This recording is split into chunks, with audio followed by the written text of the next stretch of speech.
الحمد لله نحمده ونستعينه ونستغفره ونؤمن به ونتوكل عليه ونعوذ بالله من شرور أنفسنا ومن سيئات أعمالنا من يهده الله فلا مضل له ومن يضلله فلا هادي له ونشهد أن لا إله إلا الله وحده لا شريك له ونشهد أن سيدنا محمدًا عبده ورسوله أما بعد قال الله تبارك وتعالى في القرآن المجيد والفرقان الحميد أعوذ بالله من الشيطان الرجيم وفي أموالهم حق للسائل والمحروم وقال رسول الله صلى الله عليه وسلم فرض رسول الله صلى الله عليه وسلم زكاة الفطر طهرة للصائم من الرفث واللغو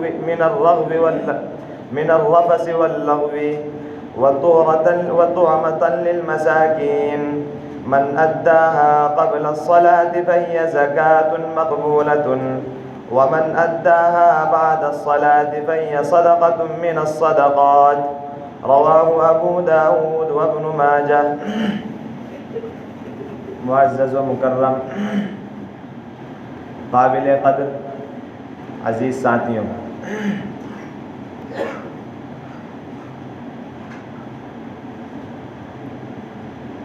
اللہ تبارک و تعالی کے فضل و کرم سے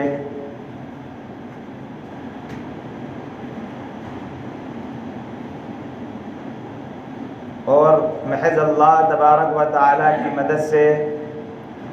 ہم نے رمضان المبارک کے روزے رکھے اور جو کچھ بھی نیک کام کرنے تھے وہ کیے، اور اللہ تبارک و تعالی نے شریعت نے رمضان کے آخری عشروں کے اندر اور عید سے پہلے بہت سارے کام مسلمانوں پر اور مسلمانوں کے ذمے واجب اور فرض کیے ہیں۔ اسی میں سے ایک صدقۃ الفطر ہے۔ میں آپ حضرات کے سامنے صدقۃ الفطر اور زکوٰۃ کے کچھ ضروری مسائل پر گفتگو کرنے کی جرأت کروں گا۔ دعا ہے کہ اللہ تبارک و تعالی مجھے قرآن و حدیث کی روشنی میں صحیح بولنے کی توفیق نصیب فرمائے۔ عزیز ساتھیوں، اللہ تبارک و تعالی نے مسلمانوں پر رمضان المبارک کے روزے فرض کیے، لیکن جس طریقے سے شریعت نے روزہ رکھنے کا حکم دیا، اللہ تبارک و تعالی نے جس طریقے سے روزہ رکھنے کا حکم دیا اور جو کچھ تعلیم رسول اللہ صلی اللہ علیہ وسلم نے روزوں کے اندر دی، تو گویا انسان اللہ تبارک و تعالی کے حکم کے مطابق، شریعت کی تعلیم کے مطابق اپنے روزے کو نہیں رکھ سکتا۔ اگر وہ گناہ نہیں کر سکتا، اگر وہ کھانا پینا چھوڑ دیتا ہے تو گناہ نہیں چھوڑتا ہے، کبھی غلط بات کہہ دیتا ہے، کبھی غلط کام کر لیتا ہے، تو جس کی وجہ سے اس کے روزے پر کچھ اثر پڑتا ہے۔ تو شریعت نے روزے کی بھی ایک زکوٰۃ رکھی، اور روزے کی زکوٰۃ کیا ہے؟ روزے کی زکوٰۃ صدقۃ الفطر ہے۔ ابو داؤد اور ابن ماجہ کی روایت ہے، رسول اللہ صلی اللہ علیہ وسلم نے ارشاد فرمایا، فرض رسول اللہ صلی اللہ علیہ وسلم زکوٰۃ الفطر طہرۃ للصائم من الرفث واللغو۔ حضرت ابن عباس فرماتے ہیں کہ رسول اللہ صلی اللہ علیہ وسلم نے مسلمانوں پر صدقۃ الفطر کو فرض کیا، واجب کیا، اس لیے تاکہ طہرۃ للصائم، روزے دار کو پاک کرنے کے لیے غلط باتوں سے اور غلط کاموں سے۔ تو صدقۃ الفطر کو واجب کرنے کا ایک مقصد یہ ہے کہ ہمارے روزوں کے اندر جو غلطیاں ہوئی ہیں، ان غلطیوں کی معافی صدقۃ الفطر کے ذریعے سے ہو جائے۔ اور دوسرا مقصد صدقۃ الفطر کے واجب کرنے کا کیا ہے؟ خود اسی حدیث کے اندر رسول اللہ صلی اللہ علیہ وسلم نے ارشاد فرمایا، طعمۃ للمساکین، تاکہ مساکین کے، غریبوں اور محتاجوں کے کھانے کا انتظام ہو جائے اور ان کی ضروریات کا انتظام ہو جائے۔ تو ان دو مقصدوں کے لیے اللہ کے رسول صلی اللہ علیہ وسلم نے ہر مسلمان پر صدقۃ الفطر کو واجب قرار دیا ہے۔ اور ایک اور وجہ سمجھ میں یہ آتی ہے کہ جو اللہ کے رسول صلی اللہ علیہ وسلم نے رمضان المبارک کے ایک دن پہلے جو خطبہ دیا تھا، جس کے راوی حضرت سلمان فارسی رضی اللہ عنہ ہے، اس کے اندر فرمایا کہ یہ مہینہ ایسا مہینہ ہے شہر المواسات، کہ یہ مہینہ غم خاری کا مہینہ ہے، یعنی اس کے اندر ہر شخص ایک دوسرے کی غم خاری کرے، ایک دوسرے کی مدد کرے مال کے ذریعے سے۔ تو اب یہ غم خاری کے لیے بھی اللہ تبارک و تعالیٰ نے اور رسول اللہ صلی اللہ علیہ وسلم نے صدقۃ الفطر کو واجب کیا ہے۔ اب سمجھنے کی بات یہ ہے کہ صدقۃ الفطر کس پر واجب ہے، پہلی بات۔ دوسری بات یہ ہے کہ صدقۃ الفطر کا نصاب کیا ہے۔ تیسری بات یہ ہے کہ صدقۃ الفطر نکالے کیسے، اور چوتھی بات یہ ہے کہ صدقۃ الفطر نکالنا کتنا ہے۔ یہ چار باتیں سمجھنے کی ہیں۔ پہلی بات کہ صدقۃ الفطر کس پر واجب ہے۔ بخاری شریف کی روایت ہے، حضرت ابن عمر رضی اللہ عنہما اس کے راوی ہیں، فرماتے ہیں فرض رسول اللہ صلی اللہ علیہ وسلم زکاة الفطر صاعا من شعیر وصاعا من تمر على العبد والحر والذکر والانثى والصغیر والکبیر من المسلمین قبل خروج الناس الى المصلی، کہ حضرت ابن عمر رضی اللہ عنہ فرماتے ہیں کہ رسول اللہ صلی اللہ علیہ وسلم نے ارشاد فرمایا، اس کے اندر ہمیں سمجھنا ہے کہ صدقۃ الفطر کس پر واجب ہے۔ تو جس کا خلاصہ یہ ہے کہ ہر مسلمان مرد و عورت چھوٹے بڑے پر صدقۃ الفطر واجب ہے۔ اب چاہے وہ مسلمان نابالغ ہو، چاہے بالغ ہو، چاہے عاقل ہو، چاہے عاقل نہ ہو، زکوٰۃ اور صدقۃ الفطر میں یہ فرق ہے۔ زکوٰۃ کے اندر میں نے 3 شرطیں آدمی کے اندر بتائی تھی، آدمی کا مسلمان ہونا، عاقل ہونا اور بالغ ہونا۔ تو ایک شرط تو یہاں پر ہے کہ آدمی مسلمان ہو، لیکن 2 شرطیں یہاں پر نہیں ہیں کہ آدمی بالغ ہو اور عاقل ہو،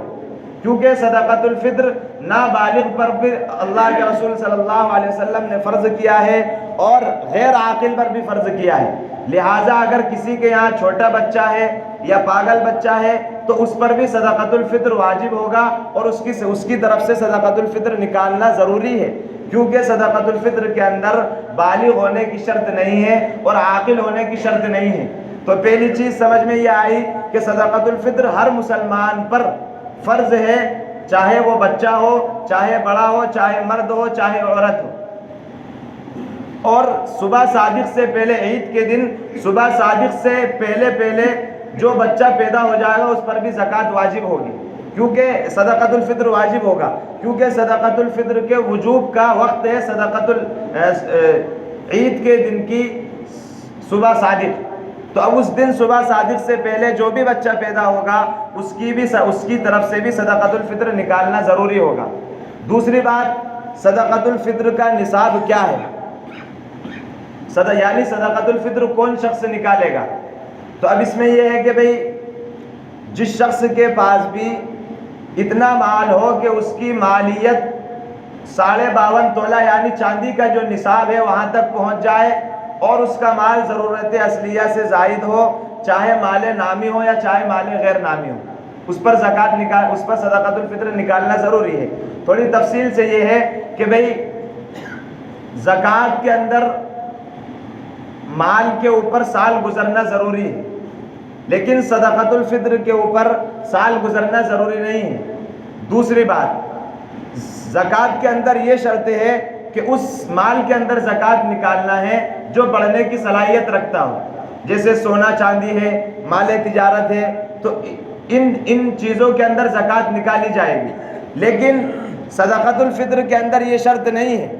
اگر صدقۃ الفطر کے اندر یہ شرط نہیں ہے کہ مال بڑھنے کی صلاحیت رکھے، مثال کے طور پر ایسے سمجھیے کہ بھئی ایک شخص کے پاس ایک گھر ہے اور وہ گھر اس کا خالی ہے، کوئی اس کے اندر رہتا نہیں ہے،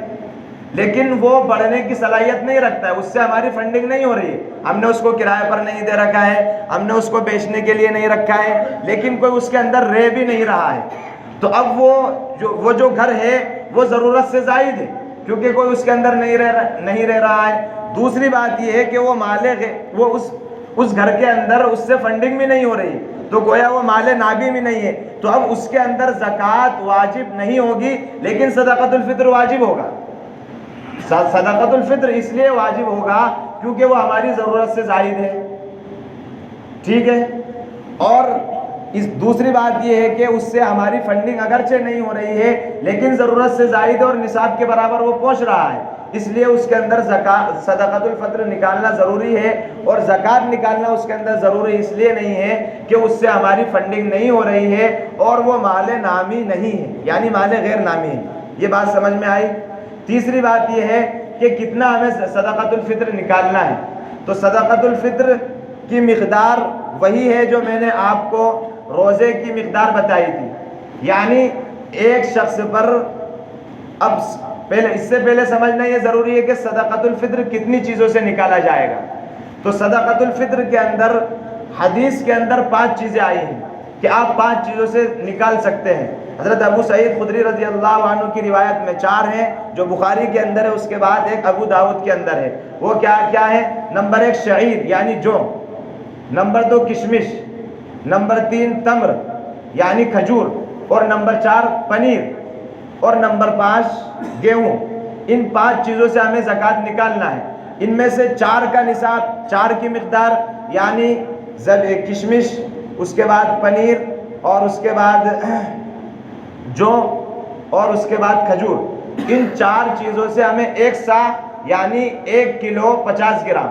جس کو 3 کلو 50 گرام، جس کو احتیاطاً 3.25 کلو کہا جاتا ہے۔ تو ان 4 کے اندر ہمیں 3.25 کلو زکوٰۃ نکالنا ہے۔ اور ایک ہے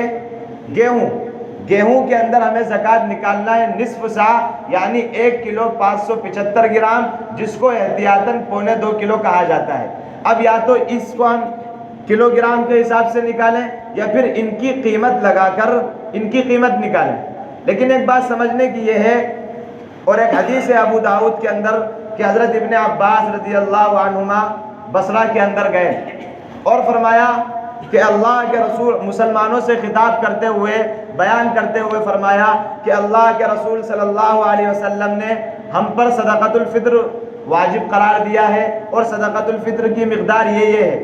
پھر اس کے بعد کچھ دنوں کے بعد حضرت علی رضی اللہ عنہ بصرہ کے اندر آئے اور انہوں نے دیکھا کہ مسلمانوں کی مالی حالت کچھ زیادہ ہو گئی ہے، مسلمان مالدار ہو گئے ہیں، تو اور انہوں نے یہ دیکھا کہ بھئی گیہوں کی جو قیمت ہے وہ مارکیٹ کے اندر کم ہے، تو اس لیے حضرت علی رضی اللہ عنہ نے مسلمانوں سے فرمایا کہ اللہ نے تمہیں وسعت دی ہے، مال دیا ہے، لہٰذا اپنے صدقۃ الفطر کو بڑھا کر نکالو۔ اس لیے مشورہ یہ دیا جاتا ہے کہ بھئی جن لوگوں کو اللہ تبارک و تعالیٰ نے مالی وسعت دی ہے، اللہ تبارک و تعالیٰ نے ان کو مال دیا ہے، تو وہ صدقۃ الفطر گیہوں سے نہ نکالیں بلکہ کشمش سے نکالیں، کھجور سے نکالیں، پنیر سے نکالیں، تاکہ اس میں آپ کا ایک فائدہ یہ ہے کہ آپ کو ثواب زیادہ ملے گا، اور ہمارے غریب فقراء محتاجوں کا فائدہ یہ ہے کہ ان کی ضرورت اچھے سے پوری ہو جائے گی۔ اس لیے گیہوں کی بجائے ہم جو صدقۃ الفطر نکالیں وہ کشمش کی قیمت سے نکالیں، کھجور کی قیمت سے نکالیں، پنیر کی قیمت سے نکالیں بجائے گیہوں کے۔ اب مثال کے طور پر اگر آپ گیہوں سے نکالیں گے تو 2.25 کلو کی قیمت 40 روپے بنے گی۔ اب 40 روپے اگر ایک آدمی کی طرف سے نکلیں گے تو کیا نکلے گا؟ اس لیے ہم یہ کوشش کریں کہ ہم کھجور کے ذریعے سے اپنی صدقۃ الفطر ادا کریں اور پنیر کے ذریعے سے اپنا صدقۃ الفطر ادا کریں۔ تو اس کے بعد سمجھنے کا یہ ہے کہ کتنا نکالنا ہے، یہ ہو گیا۔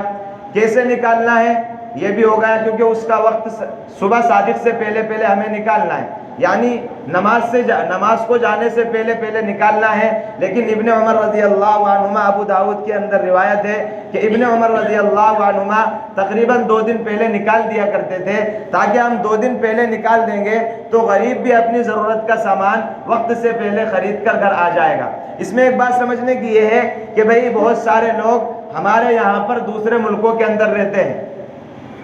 اور زکوٰۃ ان کی یہاں پر، ان کے صدقۃ الفطر یہاں پر نکالا جاتا ہے، تو اب کس کا اعتبار ہوگا؟ یہاں کی قیمت کا اعتبار ہوگا یا پھر وہاں کی قیمت کا اعتبار ہوگا؟ تو اس میں شریعت کے اندر اور فقہا نے یہ لکھا ہے کہ بھئی صدقۃ الفطر جس کی طرف سے نکالا جائے گا وہ جہاں رہ رہا ہے اس کی قیمت کا اعتبار ہوگا۔ مثال کے طور پر آپ کا کوئی آدمی سعودی عرب میں ہے، اب اس نے اپنے والد صاحب کو یہاں فون لگایا کہ بھئی میری طرف سے صدقۃ الفطر آپ کو نکالنا ہے، تو اب وہ صدقۃ الفطر یہاں کی قیمت اس نے مثال کے طور پر کھجور سے اس کو نکالنا ہے، تو یہاں کی کھجور کی قیمت نہیں لگائی جائے گی، بلکہ سعودی عرب کی کھجور کی قیمت لگا کر اس کی طرف سے صدقۃ الفطر ادا کیا جائے گا۔ یہ ہوئے صدقۃ الفطر کے مسائل۔ اس کے بعد ہمیں سمجھنا ہے زکوٰۃ کے کچھ مسائل۔ اب زکوٰۃ میں بہت سارے مسائل میں پورے ہفتے سے عرض کر رہا ہوں، وہ تقریباً قریب ہو گئے ہیں۔ اس میں یہ بات آپ حضرات کے سامنے عرض کی تھی کہ کون زکوٰۃ نکالے گا۔ اب اس کا خلاصہ میں نے تفصیل کے ساتھ آپ کو بتایا، لیکن اس کا خلاصہ یہ ہے کہ اگر کسی شخص کے پاس اتنا مال ہو، اتنی پراپرٹی ہو کہ اس مال کی قیمت چاندی کے نصاب کے برابر پہنچ جائے، یعنی 52.5 تولہ 612 گرام 360 ملی گرام، جس کی قیمت آج کے زمانے کے حساب سے تقریباً 48,000 روپے بنتی ہے۔ اب اگر کسی کے پاس ضرورت سے زائد مال ہو اور اس پر سال بھی گزر گیا ہو اور وہ اس کی حاجت اصلیہ کے اندر بھی داخل نہ ہو اور وہ اس کا مکمل مالک ہو، تو وہ اپنی زکوٰۃ نکالے گا۔ یہ زکوٰۃ نکالنے والا ہے، لیکن زکوٰۃ لے گا کون؟ یعنی زکوٰۃ کس کو دی جائے گی، یہ بات ابھی باقی ہے۔ قرآن کریم کے اندر اللہ رب العزت نے فرمایا انما الصدقات للفقراء والمساکین والعاملین علیہا والمؤلفۃ قلوبہم وفی الرقاب والغارمین وفی سبیل اللہ وابن السبیل۔ قرآن کریم کے اندر اللہ رب العزت نے ارشاد فرمایا کہ صرف 8 لوگوں کے لیے زکوٰۃ ہے۔ اس کے اندر فقراء ہیں، مسکین ہیں، ان سب کا خلاصہ یہ ہے، اور ان سب کو جو شریعت نے زکوٰۃ دینے کا حکم دیا ہے یا لینے کا حکم دیا ہے، ان سب کا خلاصہ یہ ہے کہ جو شخص بھی محتاج ہو اور اس کے پاس اتنا مال نہ ہو جو تقریباً 48,000 تک آج کے زمانے کے حساب سے پہنچ جائے یا 52.5 تولہ چاندی تک پہنچ جائے تو وہ زکوٰۃ لے سکتا ہے۔ یعنی جو بھی محتاج ہے شریعت کی نظر میں اور اس کے پاس نصاب کے برابر مال نہیں ہے، وہ شخص زکوٰۃ لے سکتا ہے اور اس کو زکوٰۃ دی جا سکتی ہے۔ اب ایک بات سمجھنے کی یہاں پر یہ ہے کہ جو شخص زکوٰۃ دے گا اور جو شخص زکوٰۃ لے گا، تو اب زکوٰۃ دینے والے کے ذمہ شریعت نے یہ بات رکھی ہے کہ جب وہ زکوٰۃ دے تو جس شخص کو زکوٰۃ دے رہا ہے پہلے اس کی تحقیق کرے کہ بھئی یہ شخص زکوٰۃ کا محتاج ہے یا نہیں۔ جتنی طاقت ہو اپنی طاقت کے مطابق شریعت نے اس کو مکلف کیا ہے، شریعت نے دینے والے پر یہ ذمہ داری دی ہے کہ آپ اپنی زکوٰۃ نکالنے سے پہلے اپنی طاقت کے مطابق جس شخص کو دے رہے ہیں اس کی تحقیق کریں گے کہ یہ شخص شریعت کی نظر میں زکوٰۃ لینے کے قابل ہے یا نہیں۔ اور لینے والے کے ذمہ شریعت نے یہ بات کہی ہے کہ اگر آپ اس کے محتاج نہیں ہیں تو آپ وہ زکوٰۃ نہ لیں۔ اب اگر دینے والے نے اپنی طاقت کے مطابق تحقیق نہیں کی پھر اس نے زکوٰۃ دے دی تو اس کی زکوٰۃ ادا نہیں ہوگی، اور لینے والے نے لینے والا محتاج نہیں تھا پھر بھی اس نے اب وہ زکوٰۃ لے لی تو پھر بھی اس کی زکوٰۃ وہ اس کا گنہگار ہوگا۔ اگر دینے والے نے تحقیق نہیں کی اپنی طاقت کے مطابق تو اس کی زکوٰۃ ادا نہیں ہوگی، اور اگر لینے والے نے محتاج نہیں ہے پھر بھی لی ہے تو وہ شخص کا گنہگار ہوگا۔ اب یہ بات سمجھنے کی ہے کہ بھئی ہم نے اپنی طاقت کے مطابق تحقیق کی اور ہمیں یہ سمجھ میں آیا کہ وہ شخص فقیر ہے، پھر ہم نے زکوٰۃ دے دی تو اپنی زکوٰۃ ادا ہو جائے گی، کیونکہ شریعت نے آپ کے ذمے جو حق دیا تھا اس کی آپ نے تحقیق کی ہے۔ اب رہا اس کا مسئلہ تو وہ گنہگار ہوگا۔ اسی کے ضمن میں ایک بات سمجھنے کی یہ ہے کہ بہت سی مرتبہ ایسا ہوتا ہے کہ جو ہمارے مسلمان بھائی زیادہ مالدار ہوتے ہیں اور ان کے شہروں کے اندر فقیر محتاج لوگ نہیں ہوتے تو وہ اپنی زکوٰۃ دوسرے شہروں کے اندر بھیج دیا کرتے ہیں۔ اب اس میں کیا ہے کہ اس بھیجنے والے پر بھی اس بات کی ذمہ داری ہے کہ جس شخص کو میں بھیج رہا ہوں وہ میری زکوٰۃ کہاں ادا کرے گا، وہ اپنی تحقیق کر لے، اس کے ذمہ یہ تحقیق ہے۔ اب جس کو دیا ہے وہ اس کے ذمہ یہ ہے کہ بھئی وہ فقیروں کو دے۔ ایک بات سمجھنے کی یہاں پر یہ ہے کہ ہم نے سنا ہوگا کہ بھئی زکوٰۃ کے اندر ڈبل ثواب حاصل کرنے کے لیے ایسے شخص کو دیکھا جائے جو ہمارا رشتہ دار بھی ہو اور غریب بھی ہو، لیکن آپ کو ڈبل ثواب وہاں ملے گا جہاں آپ خود اپنی زکوٰۃ ادا کر رہے ہیں اور پھر آپ اپنے رشتہ دار کو دیکھیں، لیکن آپ دوسرے کی زکوٰۃ ادا کر رہے ہیں تو وہ دوسرے کا رشتہ دار، تو آپ کا جو رشتہ دار ہے وہ دوسرے کا رشتہ دار تو نہیں ہے، تو اس وجہ سے اس کا ثواب آپ کو ڈبل نہیں ملنے کا ہے۔ تو وہاں پر زیادہ محتاج کو دیکھا جائے گا کہ بھئی زیادہ محتاج کون ہے۔ مثال کے طور پر میرے پاس باہر سے زکوٰۃ آئی، اب مجھے یہ نہیں دیکھنا ہے کہ میرا رشتہ دار کون ہے، اور دینا تو غریب ہی کو ہے، لیکن یہ میں رشتہ داری کو آگے نہیں کروں گا، بلکہ میں محتاجگی کو آگے کروں گا کہ بھئی زیادہ محتاج کون ہے، ہم اس کو زکوٰۃ دیں گے، کیونکہ وہ زکوٰۃ باہر سے آئی ہے۔ اب اس نے اپنی تحقیق کے مطابق، دینے والے نے جس نے ہمیں زکوٰۃ بھیجی ہے اس نے ہمیں زکوٰۃ دے دی اور زکوٰۃ کے پیسے اس نے ہمیں دے دیے، لیکن ہم نے غیر مستحق کو زکوٰۃ دی ہے تو اس کی زکوٰۃ ادا ہو جائے گی، لیکن اس کا گناہ آپ پر ملے گا، کیونکہ آپ نے خیانت کی ہے۔ اس نے اپنی طاقت کے مطابق اس نے آپ کی تحقیق کی، لیکن آپ نے جب گڑبڑی کی ہے تو اس خیانت کا جو گناہ ہوگا وہ آپ کے ذمے رہے گا، اور اس کا تمام وبال بھی آپ کے ذمے آئے گا، اور قیامت کے دن اس کا عذاب بھی آپ کے ذمے دیا جائے گا۔ اب بات سمجھنے کی ایک یہاں پر یہ ہے کہ بھئی زکوٰۃ دینے والا زکوٰۃ نہ دے گا تو اس کو کیا گناہ ہے، اور نہ لینے والا یعنی غیر مستحق اگر زکوٰۃ لے لے گا تو اس کا گناہ کیا ہے۔ میرے عزیز ساتھیوں، بخاری شریف کی روایت ہے، حضرت ابو ہریرہ رضی اللہ عنہ اس کے راوی ہیں، فرماتے ہیں من آتاہ اللہ مالا فلم یؤد زکاتہ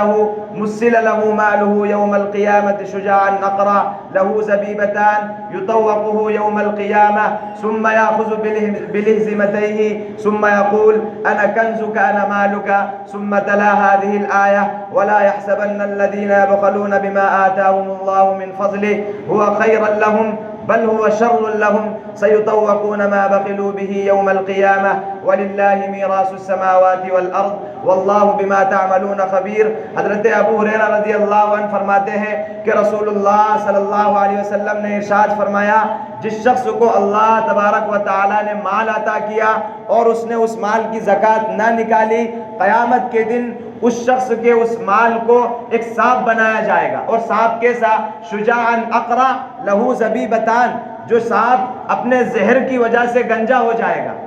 اور اس کے گردن پر 2 ٹپکے ہوں گے۔ آپ نے فوٹوؤں کے اندر دیکھا ہوگا کہ جو سانپ زیادہ خطرناک ہوتا ہے اس کے سر پر بال بھی نہیں رہتے اور اس کے یہاں 2 نشان رہتے ہیں، یعنی وہ سانپ بہت خطرناک ہوگا۔ پھر کیا ہوگا کہ اس سانپ کو اس کے گلے میں لپیٹ دیا جائے گا اور وہ اس کے جبڑوں کو ڈسے گا، پھر اس کے بعد کہے گا انا کنزکا انا مالکا، میں تیرا وہی مال ہوں جس کو تو جمع کر رکھا کرتا تھا۔ اور اس کے علاوہ قرآن کریم کے اندر ہے یوم یحمى علیہا فی نار جہنم فتکوی بہا جباہہم وجنوبہم وظہورہم ھذا ما کنزتم لانفسکم فذوقوا ما کنتم تکنزون، کہ جو بھی اس کا مال ہوگا قیامت کے دن اس کے مال کو جہنم کی آگ میں گرم کیا جائے گا، پھر گرم کر اس کو اس مال کے ذریعے سے عذاب دیا جائے گا اور اس کے بدن پر اس مال کو چپکایا جائے گا، پھر کہا جائے گا فذوقوا ھذا ما کنزتم لانفسکم، کہ یہ تمہارا مال ہے لہذا اس کا عذاب اب چکھو۔ تو نہ دینے والے پر بھی بڑی سخت وعیدیں ہیں، اور جو نہیں لے گا اس کے کیا ہے؟ رسول اللہ صلی اللہ علیہ وسلم نے ارشاد فرمایا، بخاری شریف کی روایت ہے، من نخذہ بغیر حق کالذی یأکل ولا یشبع ویکون شہیدا علیہ یوم القیامہ، کہ جو شخص بغیر محتاجگی کے مال لے گا تو وہ شخص ایسا ہے جیسا کہ اس نے کھانا کھایا اور پیٹ نہیں بھرا، پلس وہ جو مال اس نے لیا ہے کل قیامت کے دن اللہ تبارک و تعالیٰ کے یہاں اس کے خلاف گواہی دے گا اور اللہ تبارک و تعالیٰ اس کے ذریعے سے اس کو عذاب دیں گے۔ میرے عزیز ساتھیوں، بخاری شریف اسی طریقے سے ابو داؤد شریف کی روایت ہے، رسول اللہ صلی اللہ علیہ وسلم نے ارشاد فرمایا، من سأل وهو یغنیہ، کہ جس شخص نے مال کا سوال کیا حالانکہ اس کے پاس اتنا مال ہے جو اس کو مانگنے سے بے نیاز کرتا ہے، یعنی ضرورت کے مطابق اس کے پاس مال ہے، فإنما يستكثر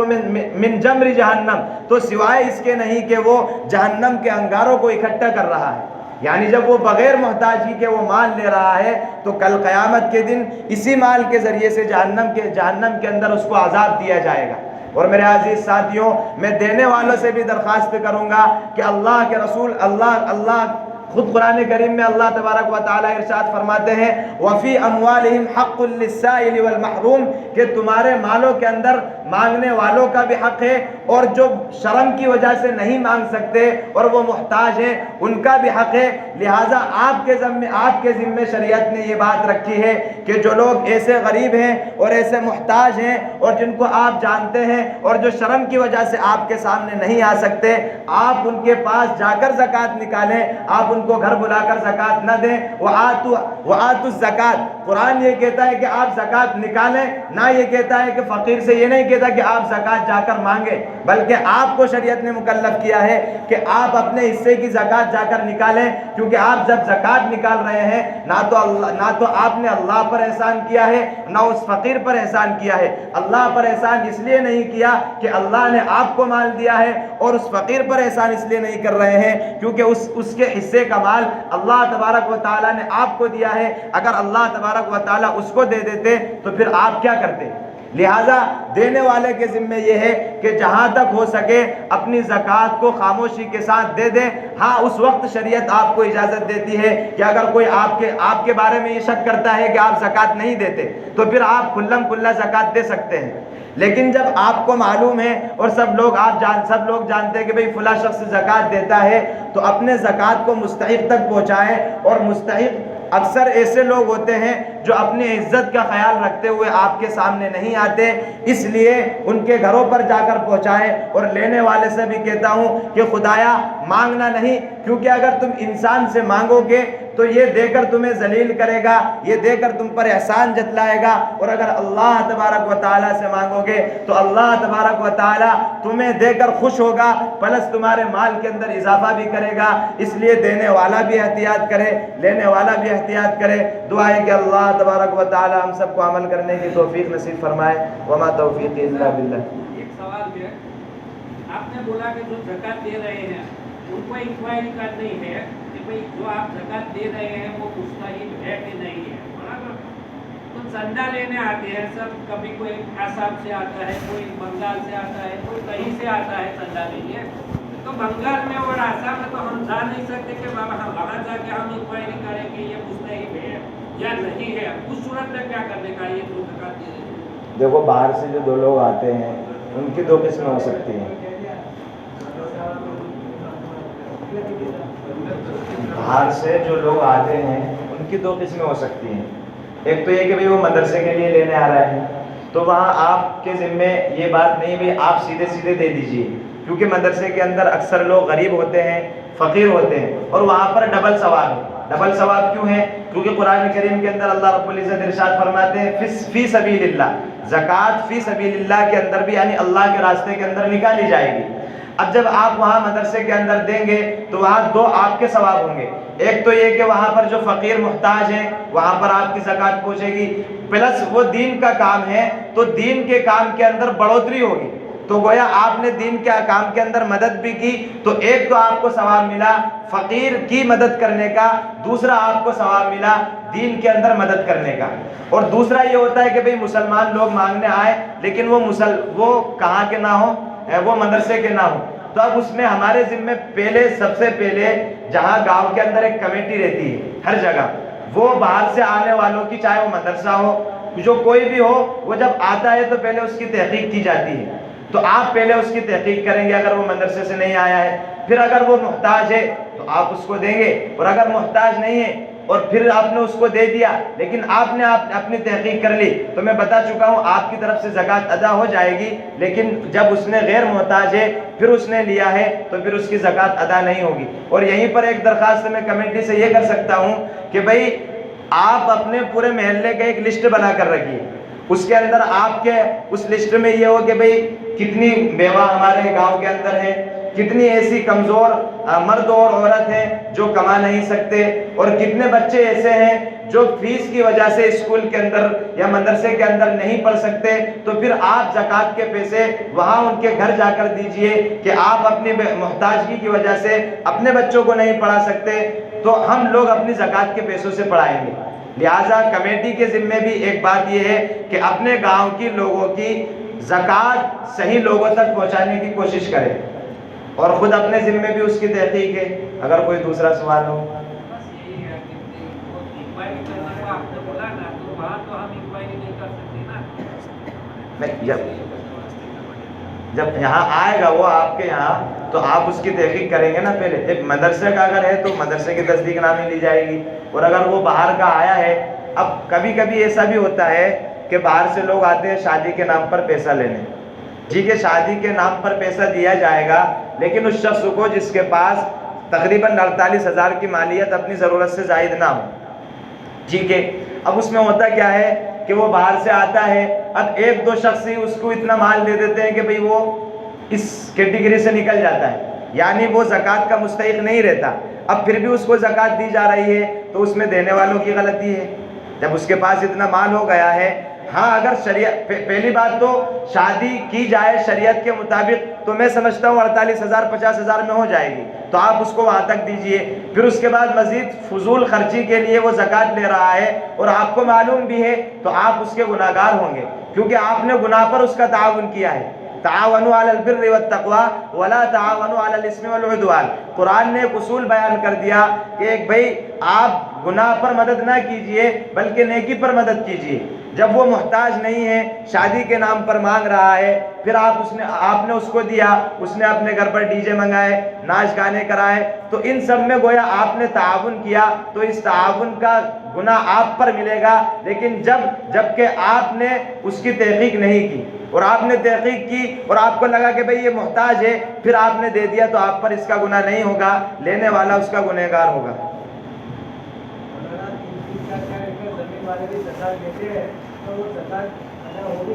ہاں, یہ بات سمجھنے کی ہے کہ بھئی زکوٰۃ,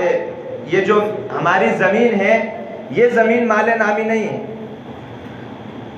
یعنی اگر کسی کے پاس 25 ایکڑ زمین ہے اور اس زمین سے اس کا اتنا غلہ نہیں نکل رہا ہے جو نصاب تک پہنچے, تو اس کو دیا جائے, کیونکہ یہ زمین مال نامی نہیں ہے بلکہ وہ غلہ ہے وہ جو مال نامی ہے. اگر اس کے پاس اتنا غلہ پہنچ رہا ہے کہ بھئی وہ زکوٰۃ تک 48,000 تک تقریباً پہنچ جائے اپنی ضرورت کے علاوہ, اور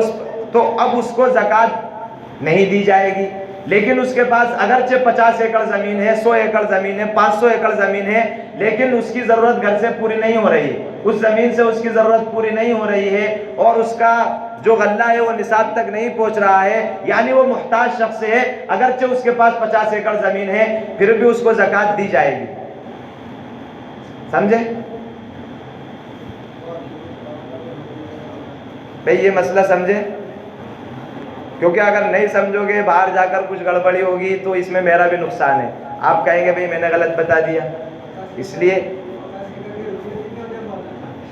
وہی میں آپ کو بتا رہا ہوں. اگر میرے پاس 50 ایکڑ زمین ہے, اگر میرے پاس, میں بتا چکا ہوں پہلے یہ سمجھو کہ بھئی مال نامی اس کو کہتے ہیں جس کے اندر بڑھنے کی صلاحیت ہو. مثال کے طور پر میرے پاس پیسہ ہے, اب میں اس کو تجارت میں لگاؤں گا تو وہ بڑھ جائے گا. ٹھیک ہے, سونا چاندی ہے, وہ اگر میں اس کو تجارت میں لگاؤں گا تو وہ بڑھ جائے گا. اور زمین یہ مال نامی نہیں ہے, کیونکہ جب تک وہ میرے پاس ہے اور اس کی جو فنڈنگ میرے پاس آ رہی ہے اس سے میری پوری ضرورت نہیں ہو رہی ہے, اور میرے پاس جو زمین ہے اس سے جب میری ضرورت پوری نہیں ہو رہی ہے تو اب وہ میں محتاج ہوا. اگرچہ میرے پاس 100 ایکڑ زمین ہے, لیکن میری جو ضرورت ہے گھر کی اور اپنے گھر والوں کی, وہ اس غلے سے پوری نہیں ہو رہی ہے, تو اب میں محتاج ہوا تو مجھ کو زکوٰۃ دی جائے گی. اور اگرچہ میرے پاس 1 ایکڑ بھی زمین نہیں ہے لیکن میں محتاج نہیں ہوں تو میں زکوٰۃ نہیں لوں گا. اس زمین کی قیمت نہیں لگائی جائے گی, اس سے پیدا ہونے والے غلے کی قیمت دیکھی جائے گی. سمجھے؟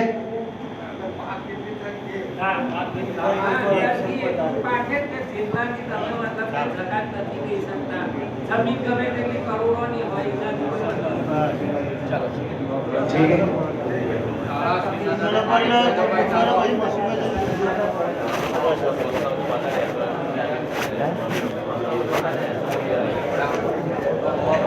بھائی سننا تو بخاری کہتا ہے کوڑا نہ کرے مسجد اللہ میں برچ ہے, ذرا کہتا بنے احترام نہ فرمائے. હવે જે કંઈ મસલા મસાઇલ બાકી હોય જેને પણ પૂછવું હોય તે જરા કાજુ પર મોસમને ત્યાં મળી મુલાકાત કરી લે.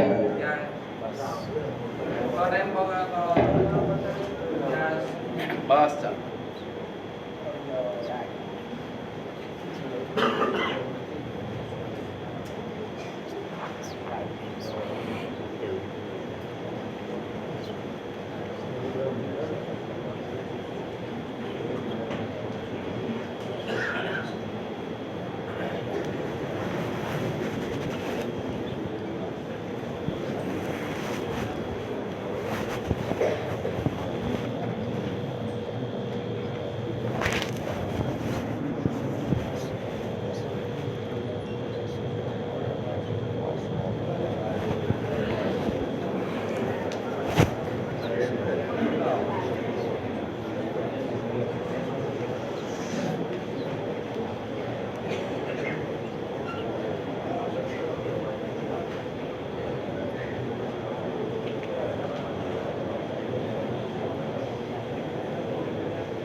Thank you.